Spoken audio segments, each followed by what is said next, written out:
அப்ப இந்த மாதிரி விஷயங்கள் அந்த ஒரு அமலில் தொடர்ச்சி இல்லாமல் இருக்கக்கூடிய காரணத்தினால்தான் நம்முடைய அமல்கள் அல்லாஹ்விடத்தில் ஏற்றுக்கொள்வதில்லை. நம்முடைய அமல்கள் அல்லாஹ்விடத்தில் ஏற்றுக்கொள்ள வேண்டும் என்று சொன்னால் அந்த அமலில் எப்போதும் தொடர்ச்சி இருக்க வேண்டும், அந்த அமலில் எப்போதும் நிலை இருக்க வேண்டும். அந்த அமல் திடீர்னு போகக்கூடிய ஒரு காரியமாக இருக்கக்கூடாது, அது எப்போதும் ஸ்ட்ராங்கா இருக்கணும். அதுதான் அரபில் சொல்லுவாங்க இஸ்திகாம் அப்படின்னு சொன்னா நிலையாக இருப்பது.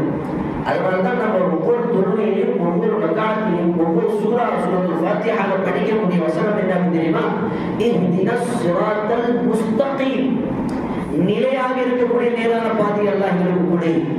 அப்ப ஒவ்வொரு பிரார்த்தனை, ஒவ்வொரு துஆவிலும், ஒவ்வொரு சூறாக்களிலும், ஒவ்வொரு ரக்காத்திலும் கேட்கக்கூடிய துஆ தான் இது. இஹ்தினஸ் ஸிராத்தல் முஸ்தகீம், அந்த நேரான நிலையாக இருக்கக்கூடிய அந்த பாதையில் இருக்கக்கூடிய அல்லாஹ், அந்த நேரான விளையக்கூடிய அல்லாஹ் அப்படின்னு நம்ம பிரார்த்தனை செய்வோம். அப்படிதான் ஒரு நபித்துவ வருவாரு. திடீர்னு அவர் இஸ்லாத்தை ஏற்றுட்டார்.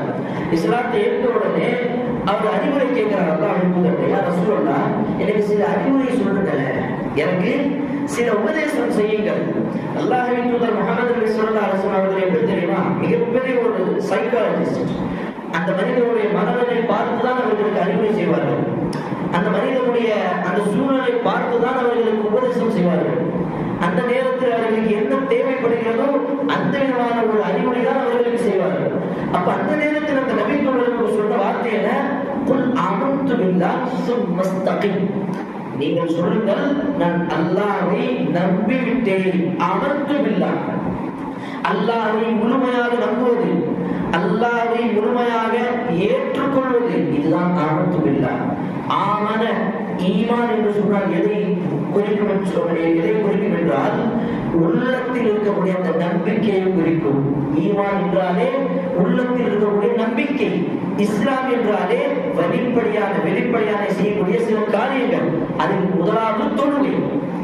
அப்ப உள்ளத்தில் இருக்கக்கூடிய அந்த நம்பிக்கை அல்லாஹ்வின் மீது நமக்கு முழுமையாக ஆழமாக இருந்தாலே அல்லாஹ்வின் தூதர் சொல்றார்கள் சும்ம இஸ்தகிம், அதற்கு பிறகு அதிலேயே நிலையாக இருங்கள், அதிலே உறுதியாக இருங்கள், தொடர்ச்சியாக அதிலே இருங்கள். அதுதான் இஸ்திகாமத். அல்லாஹ்வின் தூதர் அந்த நேரத்தில் கொள்கையுடைய விஷயத்தில் உறுதியாக இருக்க சொன்னாங்க அந்த நபி தோழருக்கு. சஹாபாக்களுக்கு அப்படி சொல்லியிருக்காங்கன்னா நம்மளுடைய நிலைமை எப்படி சற்று சிந்திச்சு பார்த்தால் நமக்கு தெரிஞ்சிடும். நம்மளுடைய ஈமான் எவ்வளவு பலகீனமாக இருக்குது. காரணம் திடீர்னு பட்ஜெட் துருவாங்க இருக்கும், திடீர்னு பட்ஜெட் போடுவோம், இஷாக்கு வருவோம், 10 காரணம் போடுவோம்,